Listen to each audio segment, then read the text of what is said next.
Hello everyone. Welcome to success with Rai academy.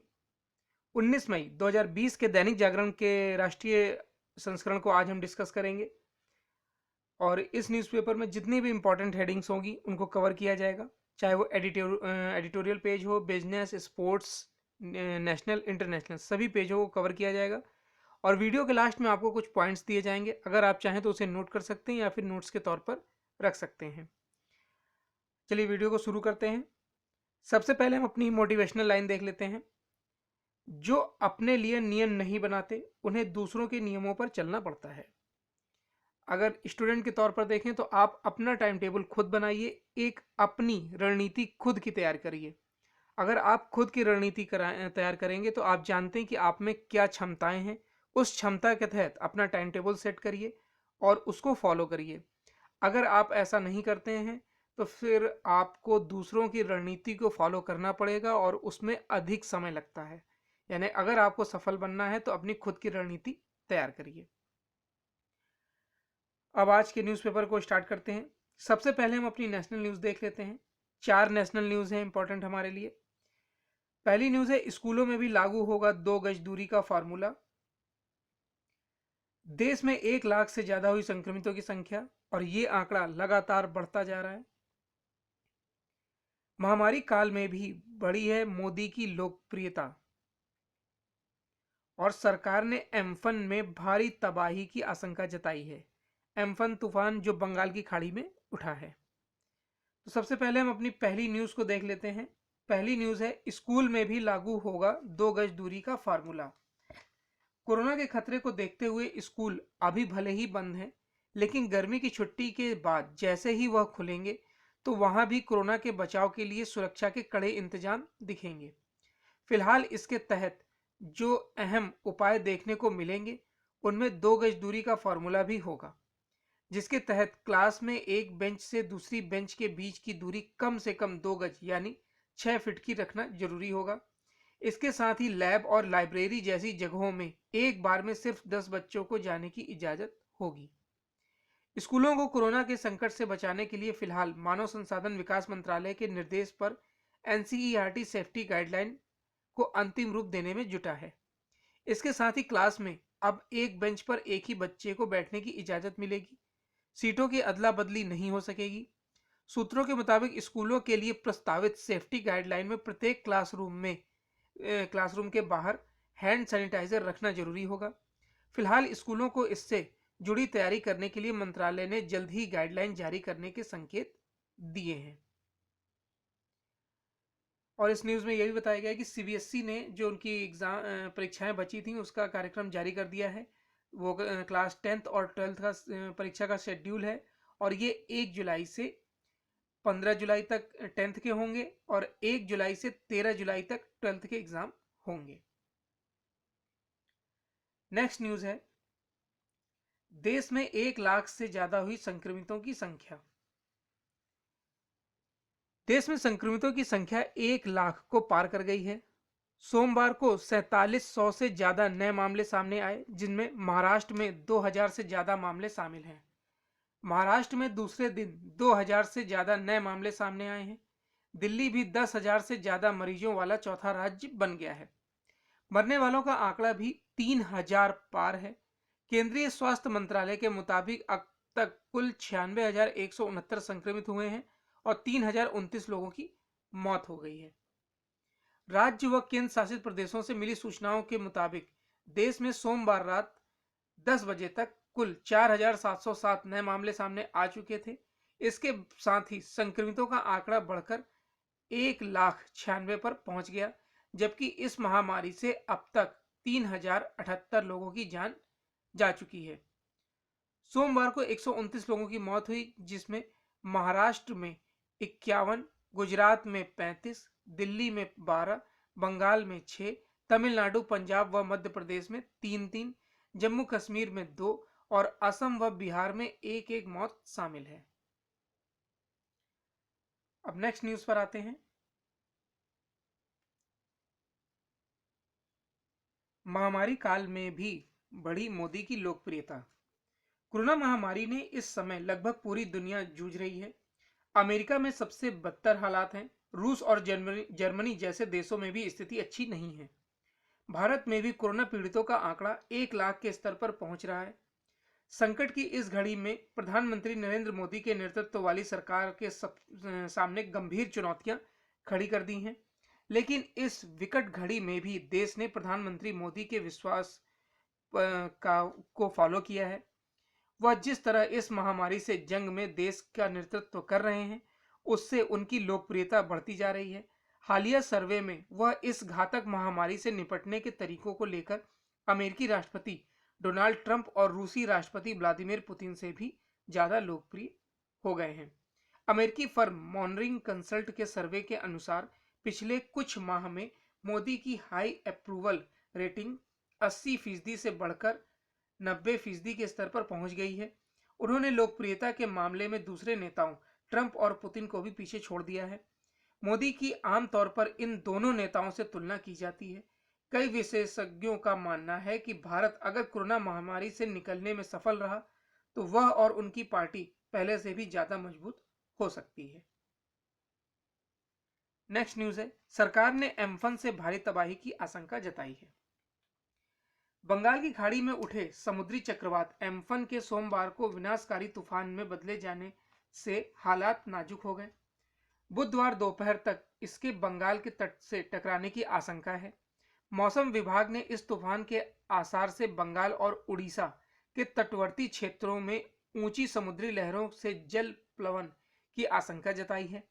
केंद्र सरकार ने संबंधित राज्यों को सतर्क रहने करते हुए भारी तबाही की चेतावनी दी है।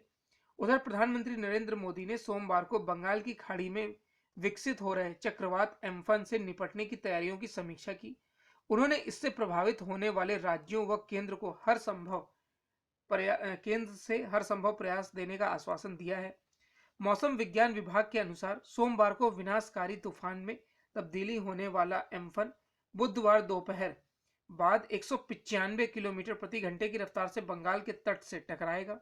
इसके असर से पूर्वी मेदिनीपुर, उत्तर व दक्षिण 24 परगना, हावड़ा, हुगली और कोलकाता बुरी तरह प्रभावित होंगे।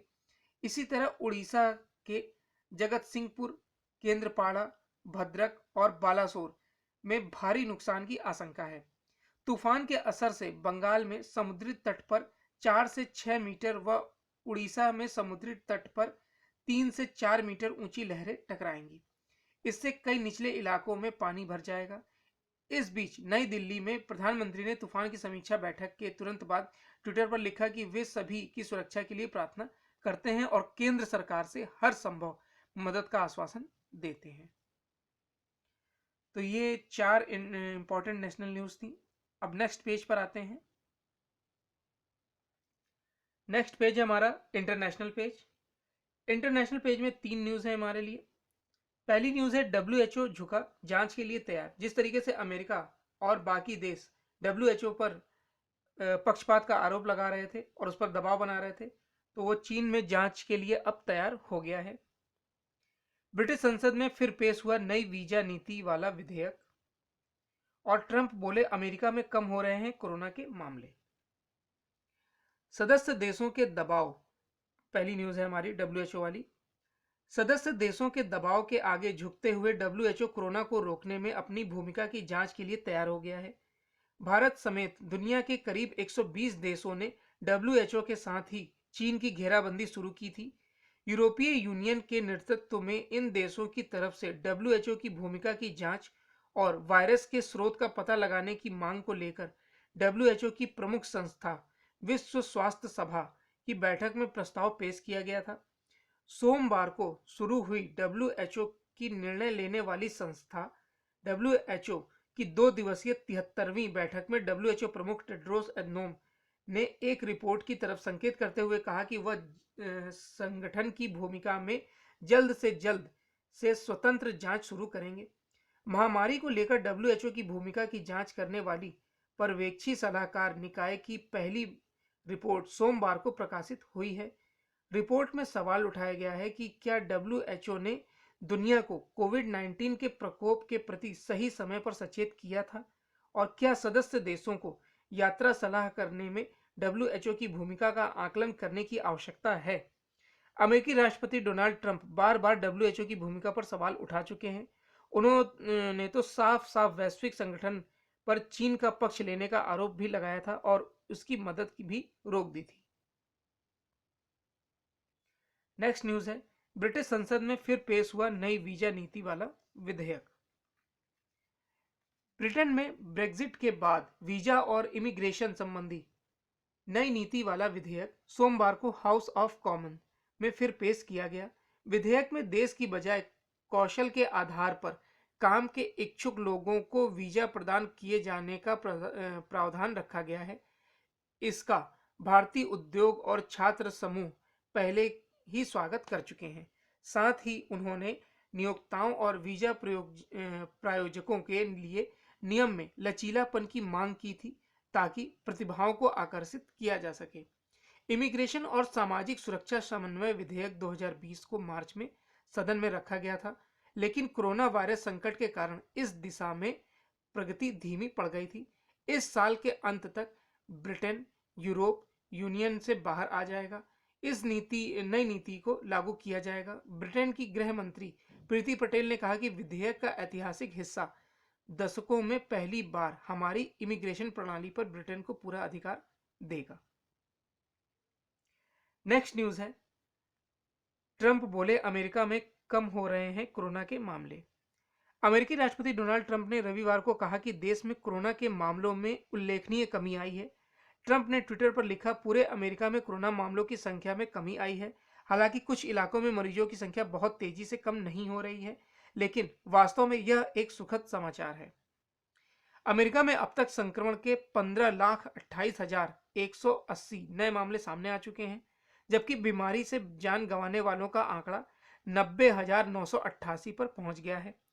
अप्रैल में अमेरिका में प्रतिदिन संक्रमण के 36,000 मामले सामने आ रहे हैं, जिनमें अब काफी कमी आ गई है। पूरी दुनिया में कोरोना से प्रभावित होने वालों की बात करें तो 48 लाख से ज्यादा लोग इससे संक्रमित हो गए हैं और 3,17,000 लोग अपनी जान गंवा चुके हैं। चीन में संक्रमण के 25 नए मामले सामने आए हैं। 7 मामले जहां घरेलू संक्रमण से जुड़े हैं, वहीं 18 मरीज ऐसे हैं जिन्हें फिलहाल लक्षण नहीं दिखाई दे रहे हैं। बिना लक्षण वाले 14 मरीज अकेले महामारी के केंद्र रहे वुहान में मिले हैं। वुहान में बिना लक्षण वाले 337 मरीज हैं, जो देश में सर्वाधिक हैं। रूस के दक्षिणी क्षेत्र दाजेस्तान में कोरोना के मामलों को लेकर रूस में राष्ट्रपति व्लादिमीर पुतिन ने सोमवार को चिंता जताई। उन्होंने कहा कि दाजेस्तान के कैस्पियन सागर क्षेत्र में 3,460 नए मामले सामने आए हैं और 29 लोगों की मौत हुई है। ब्रिटेन में अभी तक कोरोना के लक्षणों में बुखार और कफ शामिल था, लेकिन रविवार को इसमें सूंघने और स्वाद की क्षमता खत्म होने को जोड़ दिया गया। इस नए लक्षण से कोरोना मरीजों की संख्या में 2% की वृद्धि हो सकती है। उधर ब्रिटेन के वाणिज्य मंत्री आलोक शर्मा ने कहा है कि देश छूट के अगले चरण की स्थिति में पहुंच गया है।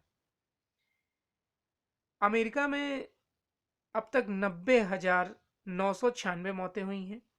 ब्रिटेन में 34,636, इटली में 31,908, फ्रांस में 28,108, स्पेन में 27,650, ब्राजील में 16,201, बेल्जियम में 9,080 मौतें हुई हैं। अगर इन सब देशों के मुकाबले भारत की हम स्थिति को देखें तो अभी फिलहाल में भारत की स्थिति पूरी तरह से नियंत्रण में बनी हुई है। तो ये इंटरनेशनल पेज की 3 न्यूज थी। अब नेक्स्ट पेज पर आते हैं। नेक्स्ट पेज है बिजनेस पेज। बिजनेस पेज में 3 न्यूज है हमारे लिए। पहली न्यूज है, निर्यात सौदे बने चीनी उद्योग के संकट मोचक। इंफ्रास्ट्रक्चर पर खर्च होंगे 111 लाख करोड़ और 5G के बगैर होगी टेलीकॉम स्पेक्ट्रम की नीलामी। इसमें हम अपनी पहली न्यूज को देख लेते हैं। निर्यात सौदे बने चीनी उद्योग के संकट मोचक। कोविड-19 के चलते लागू देशव्यापी लॉकडाउन ने चीनी उद्योग की वित्तीय सेहत को खराब कर दी है, लेकिन आने वाले दिनों में चीनी निर्यात की संभावनाओं से चीनी मिलों को राहत की उम्मीद बंधी है। इंडियन शुगर मिल्स एसोसिएशन यानी इस्मा के मुताबिक इंडोनेशिया और ईरान जैसे देशों से चीनी की निकली मांग से निर्यात की उम्मीदें बढ़ी हैं। घरेलू चीनी उद्योग इसे पूरी तरीके से लपकने के लिए तैयार है। चालू चीनी वर्ष यानी अक्टूबर 2019 से सितंबर 2020 के लिए सरकार ने 60 लाख टन चीनी निर्यात का कोटा जारी किया है। इससे घरेलू चीनी उद्योग के समक्ष पैदा हुआ नकदी संकट खत्म हो सकता है। इस माह के मुताबिक भारतीय चीनी उद्योग ने 42 लाख टन चीनी निर्यात का सौदा पक्का कर लिया है। मई माह के पहले सप्ताह में ही चीनी निर्यात अनुबंध पक्के होने लगे थे। विभिन्न बंदरगाहों और मिलों से प्राप्त सूचना के मुताबिक इनमें से 36 लाख टन चीनी का स्टॉक अपने उत्पादन केंद्रों यानी मिलों से निर्यात के लिए निकल चुका है। नेक्स्ट न्यूज पर आते हैं। इंफ्रास्ट्रक्चर पर खर्च होंगे 111 लाख करोड़। आत्मनिर्भर भारत की भव्य इमारत के दूसरे आधार स्तंभ इस इंफ्रास्ट्रक्चर के विकास का पूरा खाका तैयार हो चुका है। वर्ष 2020-25 के बीच भारत के इंफ्रास्ट्रक्चर पर 111.30 लाख करोड़ रुपए खर्च किए जाएंगे। इनमें सबसे अधिक 24% राशि ऊर्जा क्षेत्र पर खर्च होगी। आत्मनिर्भर भारत के इंफ्रास्ट्रक्चर में सोशल व डिजिटल इंफ्रास्ट्रक्चर को भी शामिल किया गया है। पिछले सप्ताह प्रधानमंत्री ने कहा कि आत्मनिर्भर भारत की भव्य इमारत 5 आधार स्तंभ पर खड़ी होगी। पहला स्तंभ इकोनॉमी, दूसरा स्तंभ इंफ्रास्ट्रक्चर, तीसरा स्तंभ सिस्टम, चौथा डेमोग्राफी तो पांचवा स्तंभ डिमांड होगा। प्रधानमंत्री ने कहा कि भारत का इंफ्रास्ट्रक्चर ऐसा हो जो आधुनिक भारत की पहचान बन सके। विदेशी निवेश को आकर्षित करने के लिए देश में विश्व स्तरीय इंफ्रास्ट्रक्चर की जरूरत है। वजह यह है कि इंफ्रास्ट्रक्चर से जुड़े कई क्षेत्रों में भारत की रैंकिंग काफी नीचे है। और इसमें आगे ये बताया गया कि नेशनल इंफ्रास्ट्रक्चर पाइपलाइन की रिपोर्ट के मुताबिक विश्व के इंफ्रास्ट्रक्चर क्वालिटी सूचकांक में भारत 140 देशों में 70वें पायदान पर है। नेक्स्ट न्यूज है 5G के बगैर होगी टेलीकॉम स्पेक्ट्रम की नीलामी। सरकार 5G रेडियो वेव के बगैर टेलीकॉम स्पेक्ट्रम नीलामी की प्रक्रिया पर आगे बढ़ने की तैयारी कर रही है। प्रक्रिया से जुड़े सूत्रों के मुताबिक नीलामी इस वर्ष अक्टूबर के पहले शुरू हो जाएगी। दूरसंचार विभाग द्वारा 22 मई तक उस कंपनी का चयन कर लिया जाने की उम्मीद है जो नीलामी का प्रबंधन और उसके लिए सॉफ्टवेयर विकसित करेगी। उसके बाद नीलामी की प्रक्रिया से संबंधित अन्य घटनाओं की तारीख तय की जाएगी। सूत्रों का कहना है कि 4 कंपनियां तकनीकी चरण में योग्य साबित हुई हैं। इनमें 2 कंपनियों के पास स्पेक्ट्रम नीलामी का अनुभव है। अगर इन दोनों में से किसी कंपनी का चयन हुआ तो स्पेक्ट्रम नीलामी प्रक्रिया 2 महीने बाद शुरू हो जाएगी, लेकिन अगर ऐसा नहीं हुआ तो प्रक्रिया 3 माह बाद शुरू हो पाएगी। तो ये बिजनेस पेज की 3 इंपॉर्टेंट न्यूज़ थी हमारे लिए। अब नेक्स्ट पेज पर आते हैं। नेक्स्ट पेज है हमारा एडिटोरियल पेज। एडिटोरियल पेज में 3 आर्टिकल हैं हर बार की तरह। देख लेते हैं कौन कौन से हैं और क्या है उस आर्टिकल में। पहला आर्टिकल है बाजार भी चाहिए छोटे उद्योगों को। तो ये छोटे उद्योगों के लिए जो राहत पैकेज उपलब्ध कराया गया है उसके साथ ही उन्हें बाजार की उपलब्धता भी दिखानी होगी। यदि सरकार छोटे उद्योगों की मूल समस्याओं का निवारण नहीं करेगी तो आर्थिक पैकेज का मकसद पूरा नहीं होने वाला। इसी पर लिखा गया है यह आर्टिकल, और यह आर्टिकल लिखा है आर्थिक मामलों के जानकार भरत झुंझुनवाला ने। दूसरा आर्टिकल है जरूरी हो गए थे श्रम कानूनों में सुधार। अधिक नौकरियां देने के लिए कुछ लचीलापन दिखाना ही होगा, अन्यथा नए उद्योग दूसरी जगह चले जाएंगे। इसी के पर लिखा गया है यह आर्टिकल, और यह आर्टिकल लिखा है दिल्ली विश्वविद्यालय में असिस्टेंट प्रोफेसर और एकेडमिक्स फॉर नेशन के संयोजक डॉक्टर स्वदेश सिंह द्वारा। तीसरा आर्टिकल है हमारा अविश्वसनीय चीन। जिस तरीके से कोरोना वायरस को लेकर अब चीन देश पर दूसरे देशों की विश्वसनीयता कम हुई है, उसी पर लिखा गया है तीसरा आर्टिकल। सबसे पहले हम अपने पहले आर्टिकल को देख लेते हैं। पहला आर्टिकल है बाजार भी चाहिए छोटे उद्योगों को। कोरोना संकट के पहले ही देश के छोटे उद्योग संकट में थे। मार्च 2019 में बैंकों द्वारा दिए गए कुल कर्ज में इनका हिस्सा 5.58% था, जो फरवरी 2020 में घटकर 5.37% रह गया। छोटे उद्योग दबाव में थे, ना वे कर्ज लेने की स्थिति में थे और ना बैंक उन्हें देने की स्थिति में थे। लॉकडाउन से यह परेशानी और बढ़ गई। अब छोटे उद्योगों की मदद के लिए सरकार ने 3 लाख करोड़ रुपए का विशाल पैकेज बनाया है। इसके तहत उन्हें बिना गारंटी दिए बैंकों से अतिरिक्त ऋण मिलेगा। इस अतिरिक्त ऋण की गारंटी केंद्र सरकार देगी। सरकार की इस भावना का स्वागत है कि वह छोटे उद्योगों की मदद करना चाहती है, लेकिन विचारणीय यह है कि कर्ज की सार्थकता तब होती है जब बाजार में माल की मांग हो। उद्यमी माल का उत्पादन करें, माल ऊंचे दाम पर बेचकर लाभ कमाएं और उस लाभ से कर्ज पर ब्याज और मूलधन अदा करें। जब बाजार में माल की मांग ही नहीं होगी, तब अतिरिक्त कर्ज लेकर अपने को गहरे संकट में डालना है। जैसे गृह स्वामी की नौकरी छूट गई हो तो बहन की बेटी को लेकर उसकी परवरिश करना कठिन हो जाता है। यदि बाजार में छोटे उद्योगों द्वारा बनाए गए माल की मांग होगी तो वह किसी न किसी तरीके से अपने उद्योग को चला ही लेंगे। और देखिए, सबसे अगर देखा जाए तो संकट सिर्फ छोटे उद्योगों पर ही नहीं, बड़े उद्योगों पर भी है। लेकिन छोटे उद्योगों का उत्पादन उतना नहीं होता है जितना बड़े उद्योगों का होता है। उनका मार्केट बना हुआ होता है, उनकी मार्केट पर पकड़ होती है। छोटे उद्योग होते हैं वो सीमित बाजार में होते हैं, यानी वो क्षेत्रीय इलाकों तक ही सीमित रहते हैं। ऐसे में अब जिस तरीके से लॉकडाउन हुआ, क्षेत्र में भी उनकी मांग नहीं रही, तो ऐसे में उत्पादन इकाइयां बंद होने की कगार पर थी। अब अगर उन्हें शुरू करना है तो उसके लिए चाहिए पूंजी, और पूंजी बैंकों से बिना गारंटी के नहीं मिलती थी। इसलिए केंद्र सरकार ने जो राहत पैकेज दिया है उसमें खास तौर पर छोटे उद्योगों के लिए 3 लाख करोड़ का जो राहत पैकेज दिया गया है, उसमें बिना शर्त और बिना गारंटी के कर्ज जो मुहैया कराया जाएगा, उससे छोटे उद्योगों को लाभ मिलेगा। वो अपने उत्पादन को बढ़ा सकेंगे, और अगर उत्पादन बढ़ेगा तो वो क्षेत्रीय सीमाओं में ही नहीं, आगे भी उसका उत्पादन और उसका निर्यात कर सकेंगे। इसलिए ये जो आर्थिक पैकेज दिया गया है, सबसे ज़्यादा इसे छोटे उद्योगों के लिए सहयोगी माना जा रहा है। नोटबंदी का अनुभव हमारे सामने है। हमने देखा कि बैंक कर्मियों की मिली भगत से सरकार की यह नीति असफल हो गई। काला धन बैंक अधिकारियों की मिली भगत से बैंकों में कानूनी ढंग से जमा हो गया। जनता को भारी कष्ट हुआ, जबकि बैंक अधिकारी मालामाल हो गए। लगभग इसी प्रकार की परिस्थिति छोटे उद्यमियों यानी एमएसएमई के लिए घोषित पैकेज से उत्पन्न हो सकती है। मान लीजिए कि किसी छोटे उद्यमी ने 1 करोड़ रुपए की संपत्ति गिरवी रखकर 1 करोड़ रुपए का ऋण ले रखा है। बैंक अधिकारी ने उसे वर्तमान पैकेज के अंतर्गत 2 करोड़ रुपए का अतिरिक्त ऋण दे दिया।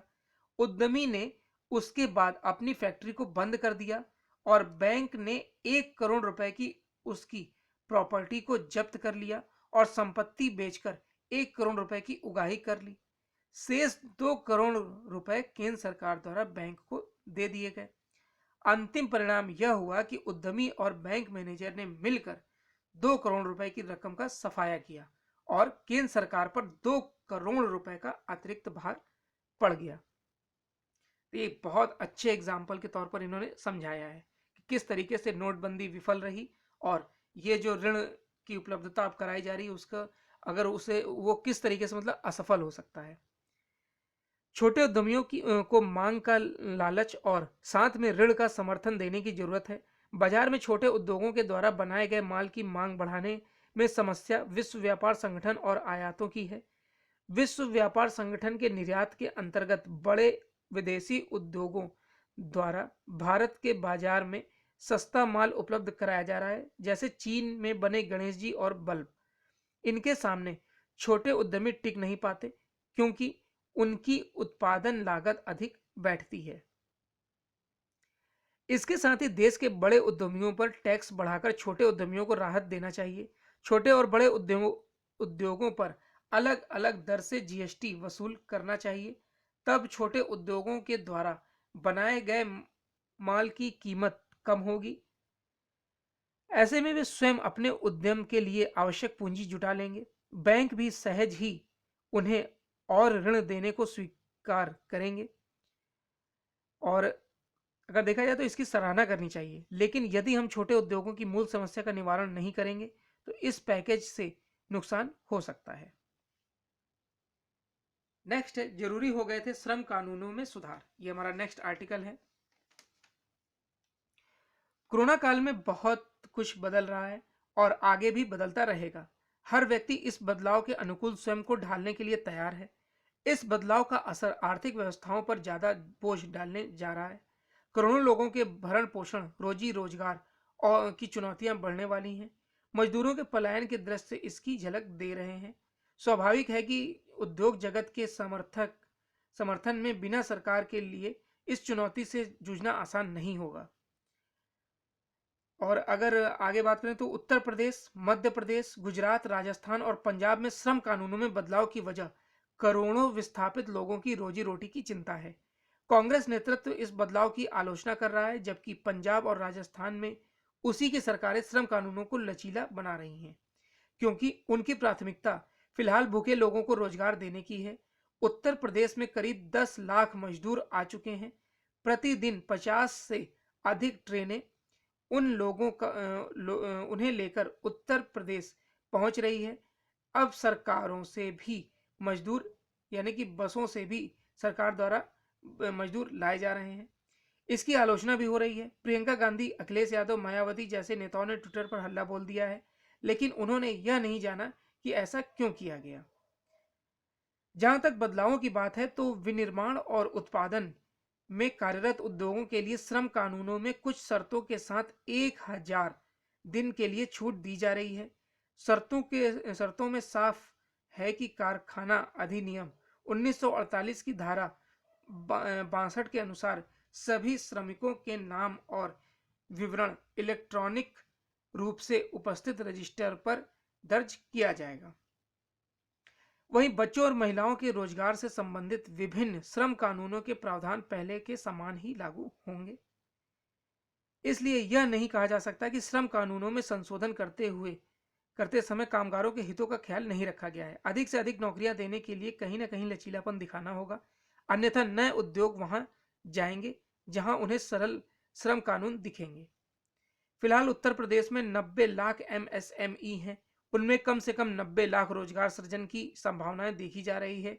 इसे बल देने के लिए नई इकाइयों को सिर्फ आवेदन पर काम करने की अनुमति दी जाएगी।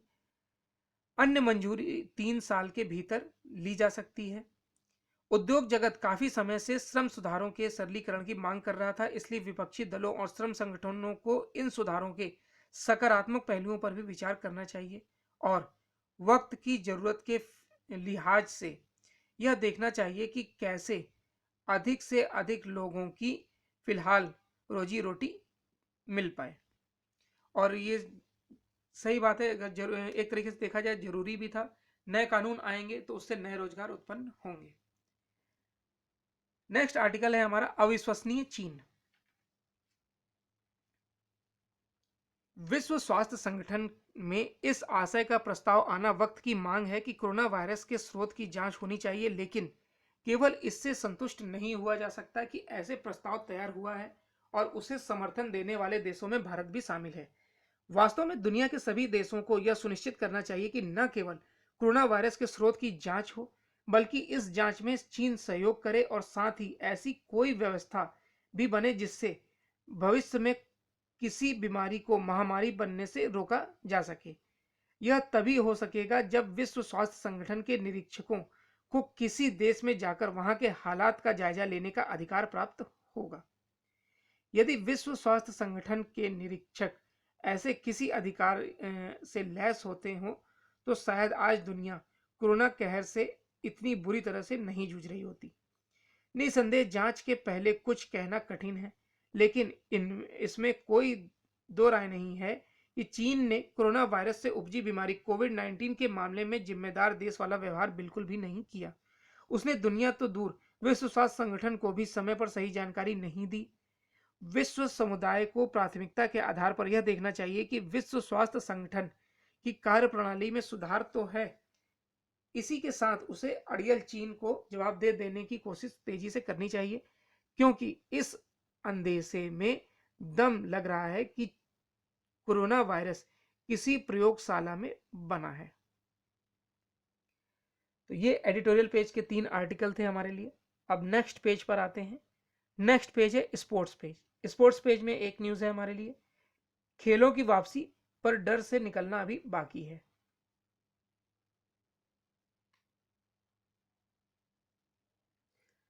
जर्मनी, दक्षिण कोरिया जैसे देशों में फुटबॉल लीग शुरू हो गई है। भारत में भी खेल के दरवाजे खुल गए हैं। खिलाड़ी अब स्टेडियम में दिशा निर्देशों का पालन करते हुए अभ्यास कर सकते हैं। अब जब खिलाड़ियों के अभ्यास के लिए जाने का रास्ता खुल गया है तो जाहिर तौर पर देशों में खेलों की वापसी तो हो जाएगी, लेकिन खिलाड़ियों का अभी भी डर से बाहर निकलना बाकी है। राहुल द्रविड़ पहले ही कह चुके हैं कि खिलाड़ी जब मैदान पर जाएंगे तो उनमें डर होगा। इंग्लैंड फुटबॉल टीम के पूर्व कोच ने कहा कि खिलाड़ी मैदान में जाने से डरेंगे तो वह 100% प्रदर्शन नहीं कर पाएंगे। इंग्लैंड के पूर्व फुटबॉल कोच सैम एल्डरडाइन को लगता है कि देश में फुटबॉल की गतिविधियां खोलने से पहले सरकार को खिलाड़ियों के मानसिक स्तर पर बेहतर से काम करना होगा। अब आज के पॉइंट्स देख लेते हैं। पहला पॉइंट है, इंफ्रास्ट्रक्चर पर खर्च होंगे 111 लाख करोड़। 5 साल में ढांचागत क्षेत्र में देश को अव्वल बनाना चाहती है सरकार। 5G के बगैर होगी टेलीकॉम स्पेक्ट्रम की नीलामी। सरकार ने एम्फन से भारी तबाही की आशंका जताई है और WHO झुका, जांच के लिए तैयार है। 120 देशों ने किया समर्थन। इस प्रस्ताव का भारत, रूस और ब्रिटेन ने भी किया है समर्थन। तो ये आज का यानी 19 मई 2020 का दैनिक जागरण का राष्ट्रीय संस्करण था। आई होप आपको वीडियो अच्छा लगा होगा। अगर आपको वीडियो अच्छा लगा हो तो लाइक और शेयर कर दीजिएगा। वीडियो देखने के लिए धन्यवाद।